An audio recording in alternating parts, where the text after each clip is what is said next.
Good morning student, I am Rajni Yadav. This is your math class. बेटा कल आपने क्या किया था?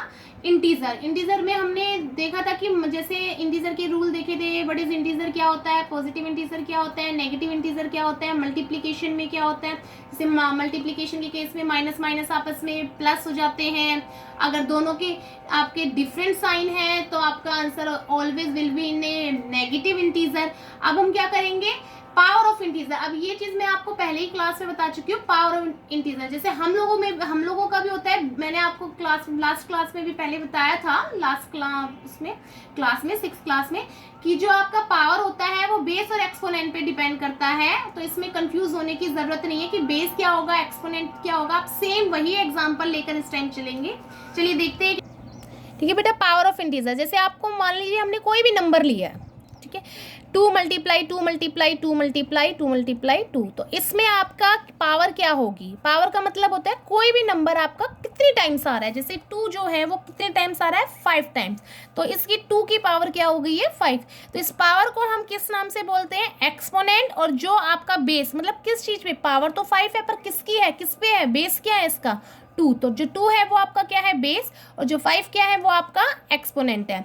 ऐसे आप एक एग्जांपल रोल लिया, जैसे -2 का आपको दिया हुआ है 5। तो बेटा इसमें आपका क्या है? एक्सपोनेंट क्या है आपका? 5 और बेस क्या है? -2।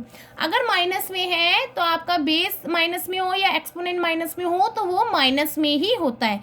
ये नहीं है कि -2 है तो आप इसका बेस 2 कर देंगे, नहीं, इसका बेस क्या होगा? -2। अनदर एग्जाम्पल लिया, -3 की पावर 6, इट मीन इसका एक्सपोनेंट क्या है? 6, और इसका बेस क्या है?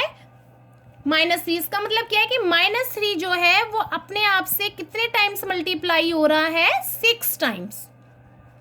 इसी में एक सेकेंड आता है, आपका क्वेश्चन आते हैं right using power notation. Second topic है कि आपका पावर नोटेशन। बेटा पावर नोटेशन और बेस एक्सपोनेंट भी सेम होता है, बस पावर नोटेशन के केस में हम ये नहीं बताते कि आपका बेस क्या है, एक्सपोनेंट क्या है। उसमें हम डायरेक्टली पावर की फॉर्म में लिखते हैं। जैसे 10 है, 10 को कितनी बार दिया गया है आपका? 4 टाइम्स। तो 10 की जो है पावर वो क्या हो गई है? पावर नोटेशन आपकी इसकी क्या हो गई है? 10 की पावर 4, या ये कह सकते हैं 10 एक्सपोनेंट 4। बट हम ज़्यादातर इस केस में हम क्या यूज़ करते हैं? इसमें हम एक्सपोनेंट और बेस यूज़ करते हैं, क्योंकि हमें इसमें पूछा गया और हमें बताना है कि बेस या एक्सपोनेंट क्या है।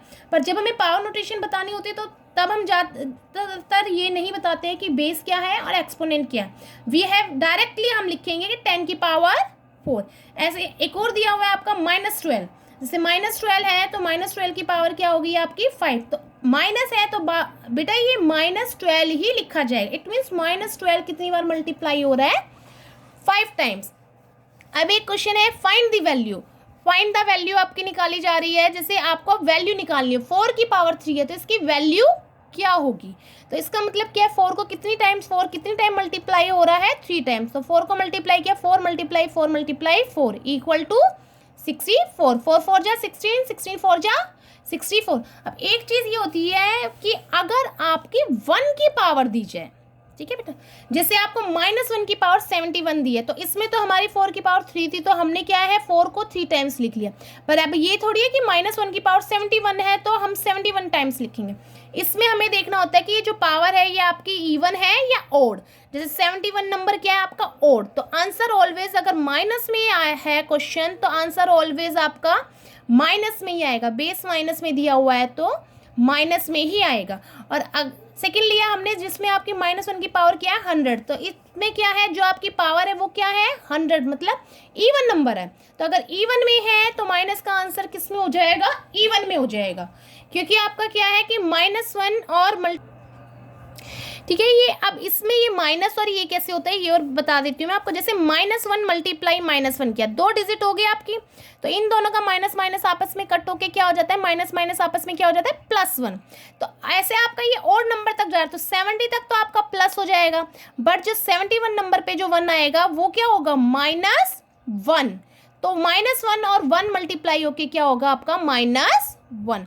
ऐसे अगर 1 की पावर सिंपल पॉजिटिव इंटीजर है, उसकी पावर चाहे आपकी इवन हो या उसकी पावर आपकी ओड हो या इवन हो, आंसर ऑलवेज वो तो पॉजिटिव है तो पॉजिटिव ही रहेगा। बट नेगेटिव के केस में ये जरूर ध्यान देना है कि अगर आपकी पावर ओड नंबर में है तो आंसर ओड में होगा, अगर आपकी पावर इवन में आंसर इवन में होगा, क्योंकि 1 को कितनी बार भी मल्टीप्लाई करो आंसर 1 ही आता है। अब ये एक और क्वेश्चन लिया, 2 की पावर 3 मल्टीप्लाई 3 की पावर 2, तो 2 की पावर 3 क्या होता है, 2 मल्टीप्लाई 2 इक्वल टू 8। ऐसे ही 3 की पावर 2 क्या हुआ, 3 मल्टीप्लाई 3 क्या आ गया आपका 9, तो 8 मल्टीप्लाई 9 आपका क्या हो गया 72। बहुत इजी क्वेश्चन है बेटा, आप लास्ट क्लास में कर चुके हो, इसको हम इस क्लास में अभी रिवाइज कर रहे हैं। अब यही मैंने आपको होमवर्क दिया है, आपको इनका बेस और एक्सपोनेंट बताना है, इसमें आपको पावर नोटेशन की फॉर्म में लिखना है और इसमें आपको वैल्यू निकालनी है। और ध्यान देना है कि अगर 1 दिया हुआ है, इसको ध्यान से करना है, 1 दिया हुआ है तो आपका किस तरह से सोल्व होगा। 1 की वैल्यू चाहे कितनी भी हो, ऑलवेज 1 कितनी बार भी मल्टीप्लाई हो, आंसर हमेशा 1 आता है। बट आपने देखना है कि माइनस में दिया हुआ है बेस, प्लस में दिया हुआ है बेस, या आपका अगर आपका प्लस में है तो कोई कंफ्यूजन वाली बात ही नहीं, आंसर ऑलवेज 1 आएगा। बट अगर माइनस में दिया हुआ है तो उसकी पावर देखनी है कि इवन है या ऑड है। Then we will meet in the next class.